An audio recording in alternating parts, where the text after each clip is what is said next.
husband, and without being impregnated, she could not conceive a child.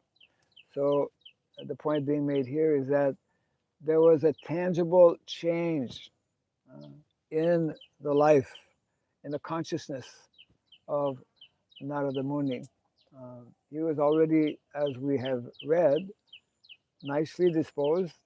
He already had some very good qualities.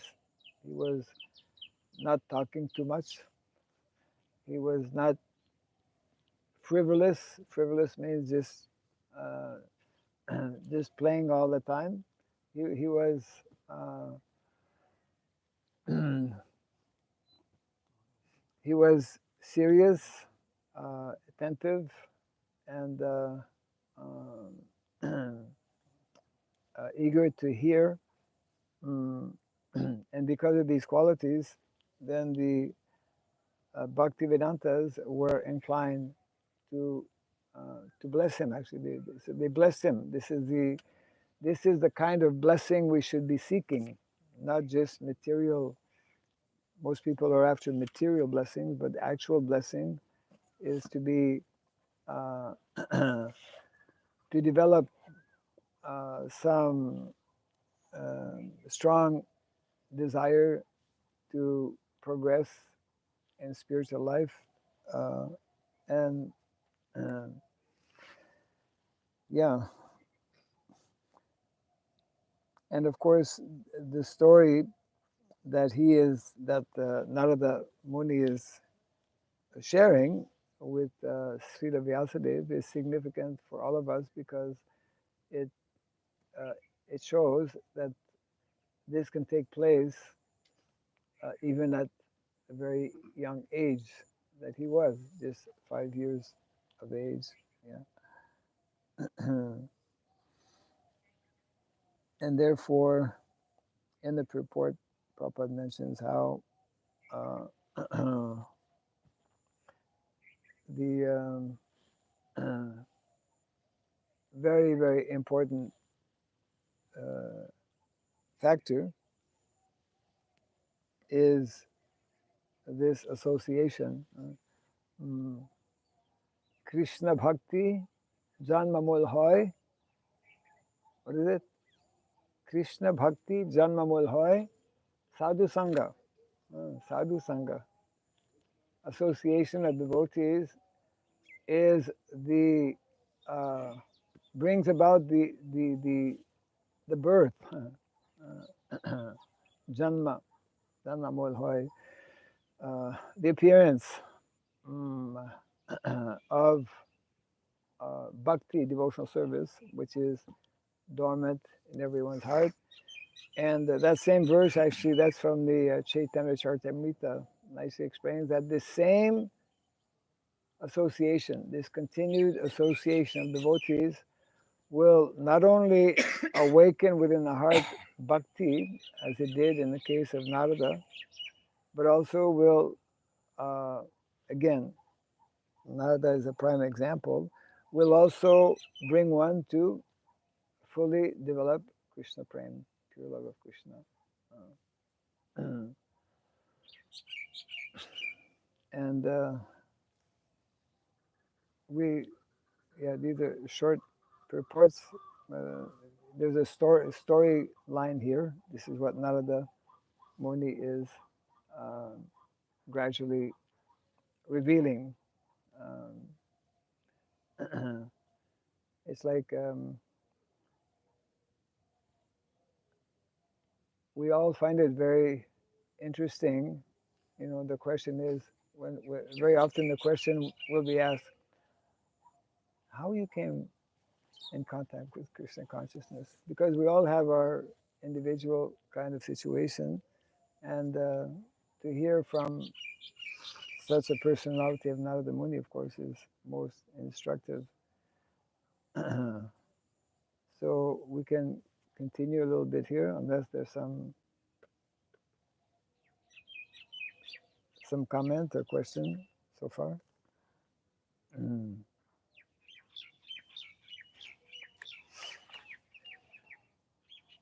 Okay, yeah. So text number 6. Mm. Ikat maja me janani Yoshin Buddha Sakinkari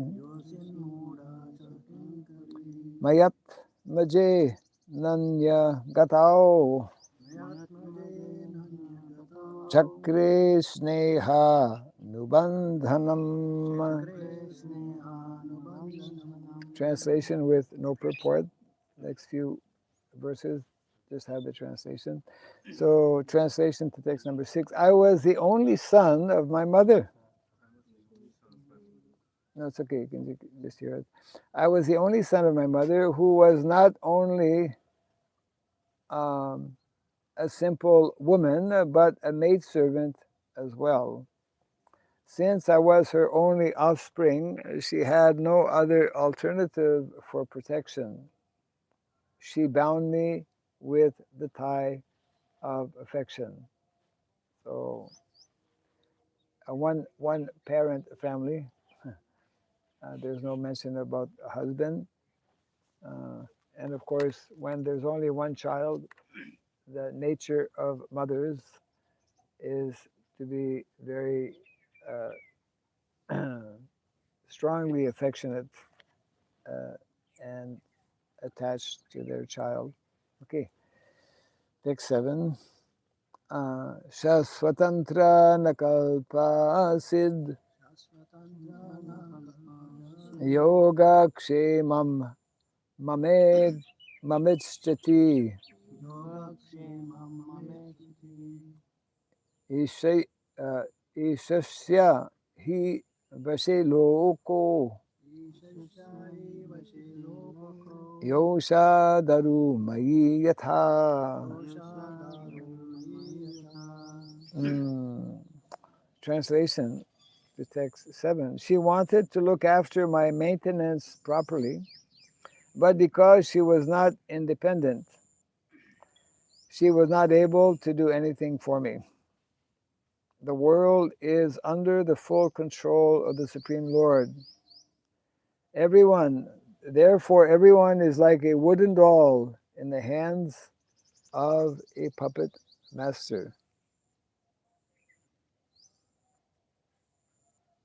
Yes.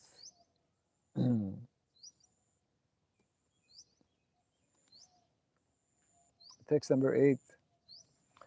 Aham chatad brahmakule O Shivam stadupekshaya Digdesha kala dyukpanno Balaka panchahayana. When I was a mere child of 5 years, I lived in a Brahmana school. I was dependent on my mother's affection and had no experience of different hands. So, Narada Muni is explaining here that he lived in a Brahmana school at the age of 5. Prabhupada explains how Gurukula, Brahmana school means Gurukula, just like our Gita Patshala, Gurukula. In his essay on Gita Nagari, what does Prabhupada mention about the age for Gurukula? 7. That's 50% of the answer. Not more than 7. That's the other 50%. Prabhupada, a very important point actually, that we will not accept students in our Gurukula, in the Gita Patsala that Prabhupada speaks about, over the age of 7. So this question was asked many years ago to Srila Prabhupada, because Prabhupada, in addition to Gurukula, he spoke about Varnashram college. So what's the difference between Gurukula and Varnashram college? And that's when Prabhupada explained that Gurukula is for the young boys, whereas the college, just like in ordinary educational system also, we call primary school for the younger children, and then college is for those who are so of course traditionally there was only Gurukula. We don't, Prabhupada introduced the term and the idea of Varnashram college, um, which was not there before when the Vedic culture was in place. Because the Vedic culture is not in place, it means that actually the majority of us who are in adult bodies have not gone to Gurukula, have not received the kind of education or training, and therefore Varnashram college. So Prabhupada, it's important for all of us to know that Prabhupada had given directives that Varnashram college should be established immediately. He uses the word immediately in all of our centers to actually give opportunity to all of our adult devotees an opportunity to know, to understand why Varnasrama culture is so important. So that's still what we call a standing order. That order is still standing, has not yet been taken up. And that's one reason why so many devotees are less clear. They are not understanding so many aspects of what is Varnasrama culture. And the text is also mentioning that as a young boy, he was dependent on his mother's affection, had no experience of different lands. Yeah, it means he was not traveling. Normally, young children don't travel so much.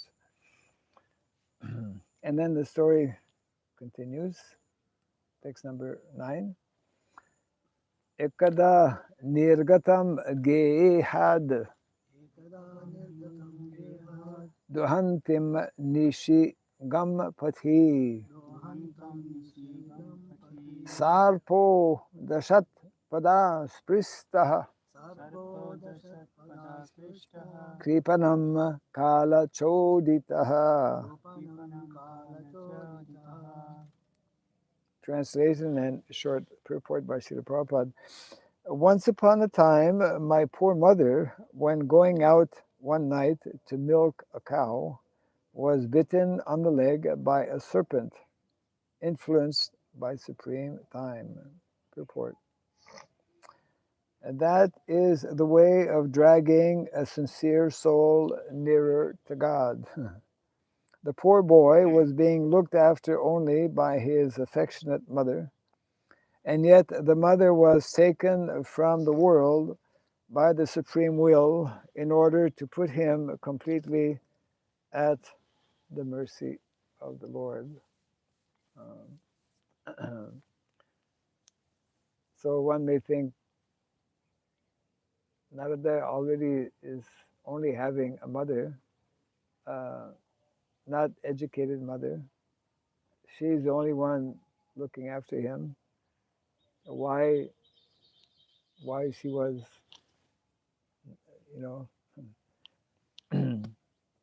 why she was bitten by a snake. So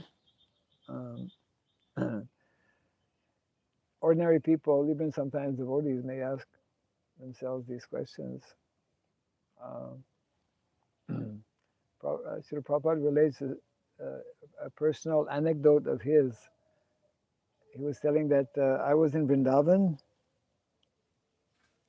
totally, you know, uh, absorbed in writing my bhagavatam and doing preaching.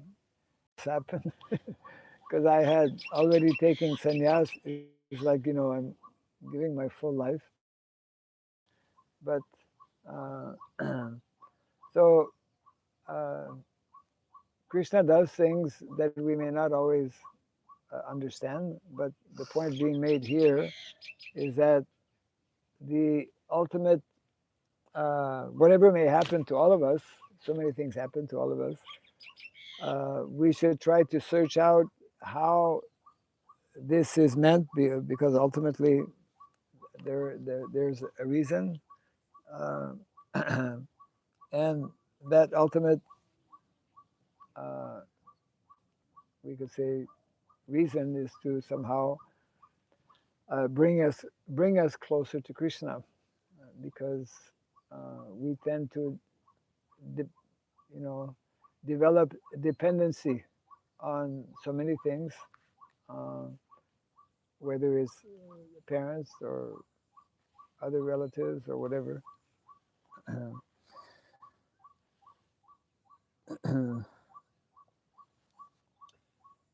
Maharaj, the boy was like a Shudra. He was living like a Shudra, He or was, lower than Shudra. well, uh, yes, Could yes, he and go to yes. Gurukul? Hmm? Could he go to Gurukul? Well, he said he went to Gurukul. Here he's telling that he went to Gurukul. So how? How? They generally in that culture they don't accept Shudra boys. Yes. Uh, nor that is still the practice in the um, mm, what we call smarta brahmana, especially, that if you're not born in a brahmana family, you cannot go to Gurukul. So, yeah, good question. If he is born in a shudra, as shudra, how he could go to Gurukul? Normally not. I mean, in the culture that was at that time, mm,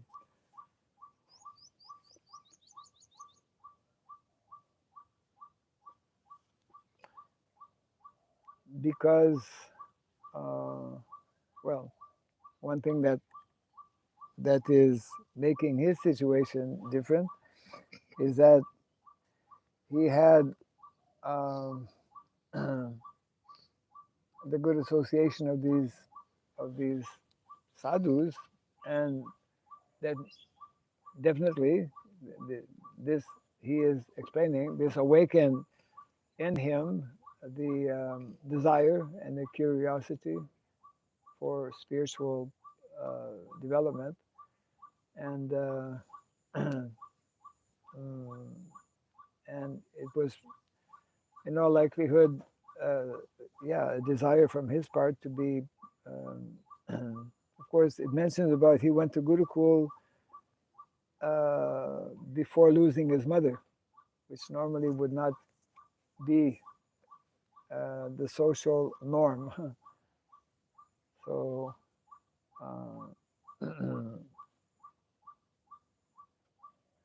there must have been some special kind of situation. I don't know, but of course we know that it's not uh, it's not based on birth that one can be accepted or not in Gurukula. It depends very much on one's symptoms and nature like that. So there's no explanation. I can't speculate as to you know.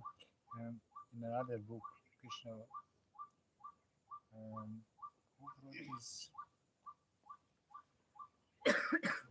English devotee who is writing books about Mahabharata and other Mm, something Krishna is name. okay.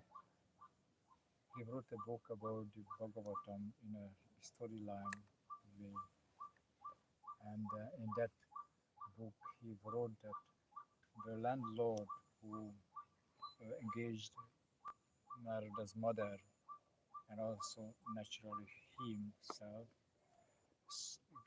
recognized the boy's Nature. change of nature, Mm. and he arranged for the boy after his sages departed to take part of nearby Brahminical school. Mm. He wrote that in his book. Oh, I see. Okay, interesting. Yeah, but at that time, as you are pointing out, it was probably an exception. Yeah, It was an exception, and of course, the whole experience of Narada Muni is very exceptional. yeah, You know.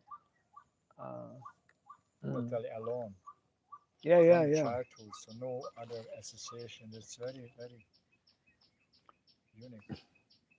Of course, we were discussing previously how not only does Narada Muni make reference to that birth, he also speaks about a previous birth Yeah, as a Gandharva, yeah, and that because he had performed some kind of like he got some agyata sukriti.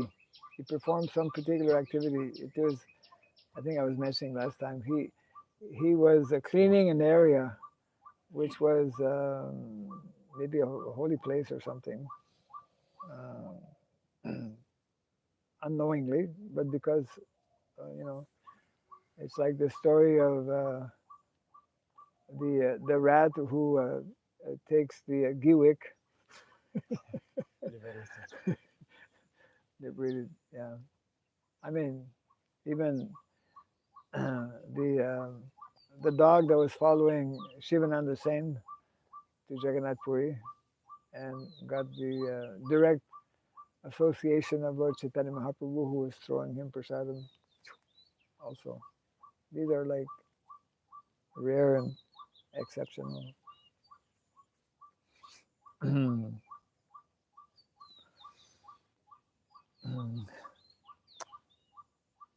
uh, yeah,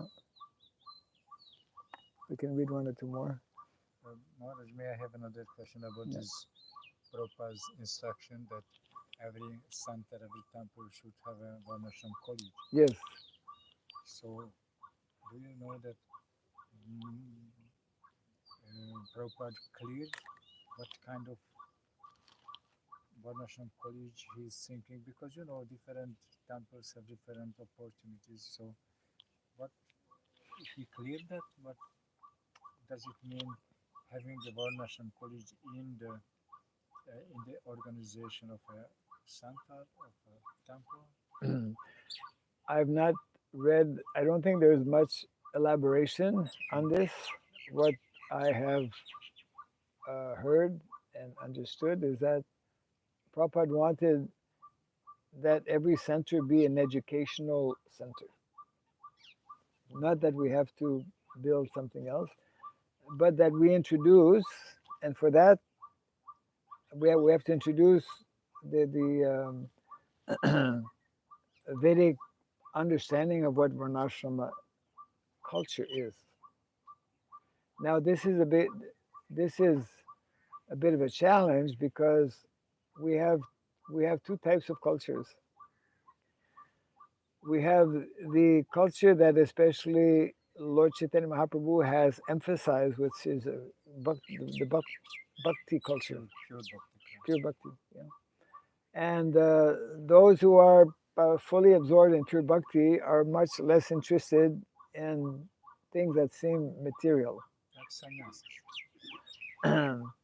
Well, it's a question of consciousness because Yeah, sannyas yoga yeah. is for Sannyas everyone. conscious. Yeah. In the Bhagavad Gita, Krishna speaks about sannyas yoga. All of us are, because sannyas yoga means to become detached. Yeah. Yeah. So that's for everyone actually. So actually, in this important book called Speaking About Varnasrama, that was compiled by a group of devotees who were commissioned by the GBC maybe 1 or 2 years before Srila Prabhupada's centennial. What year was Prabhupada's centennial? 19, 18, 19. Hey, Haribo, Prabhupada's centennial. Chief Jago. What does it mean, Prabhupada's centennial? 100 years after Prabhupada took birth. Oh, do you know what year Prabhupada took birth? 1896. So what is Prabhupada's centennial? 1996. One cannot know what is Prabhupada's centennial if we don't know his. So yeah. So on that occasion, naturally, very important historical time. So the GBC at that time, they wanted devotees to do some research on the concept of community development. So a group of devotees were assigned to do this work, and they started to deeply study and read Prabhupada's books. I'm mentioning this because in the book, there are actually a series of books were supposed to come out. Only one book has come out. This one book speaking about Varnashram. In the introduction, it explains something very important which is connected with Varnashram College. In that introduction, the devotees, I mean, it was one Mataji, Hare Krishna Dasi, who compiled it on behalf of the committee, research committee. So that introduction explains how Srila Prabhupada's vision was to bring people to his temples and to give them training. Number one, to become good preachers in the cities and to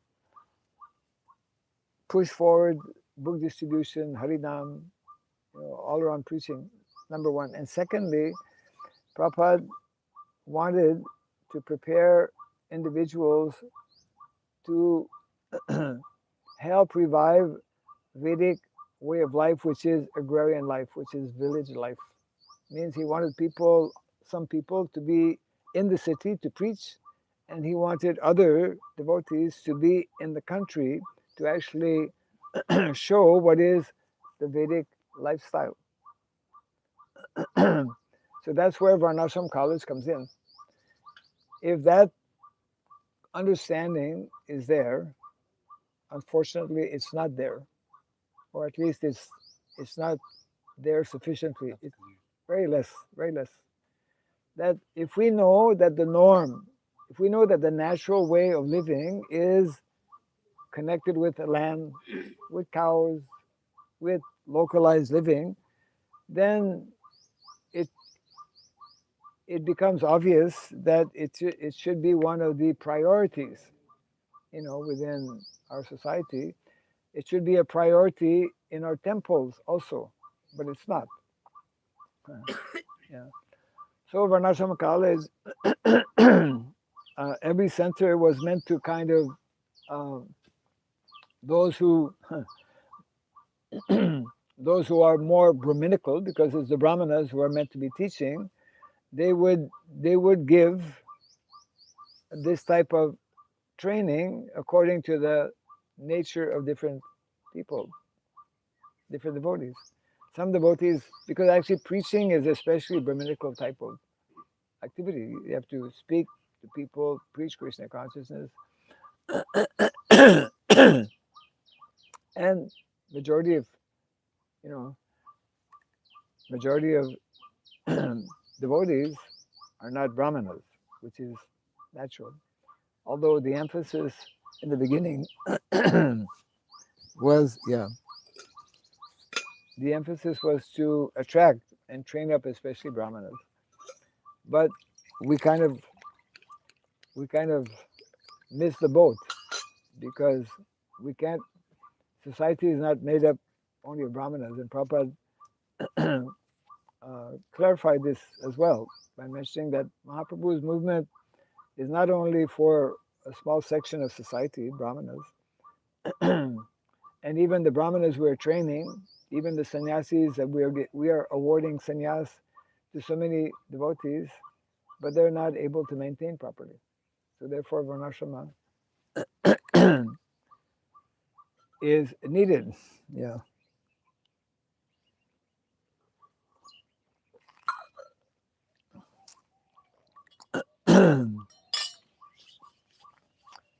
So that's why, especially in a place like Mayapur, there has to be Varnashram college, you see, where individuals who will receive that kind of training and education then can gradually help, or at least encourage that this type of training and education be introduced in different, everywhere actually.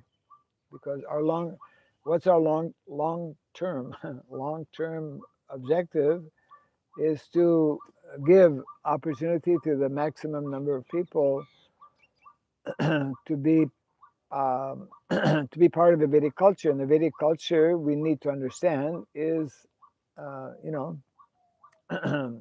Vedic culture is especially demonstrated by the residents of Vrindavan.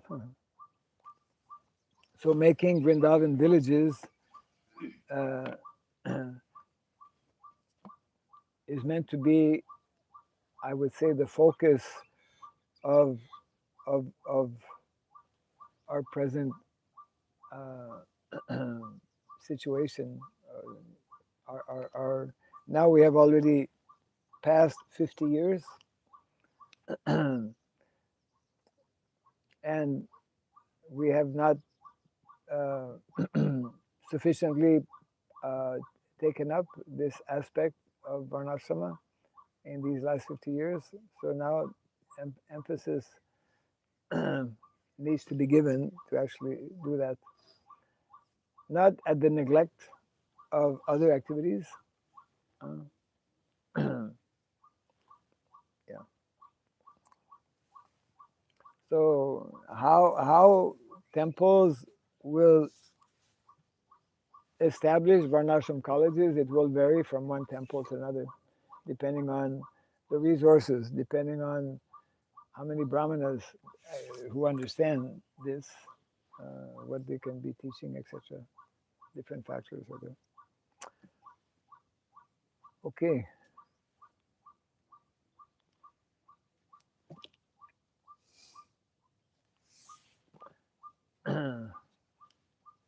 So we can close for today. প্রশ্ন আছে? কোনো প্রশ্ন আছে? প্রশ্ন নেই?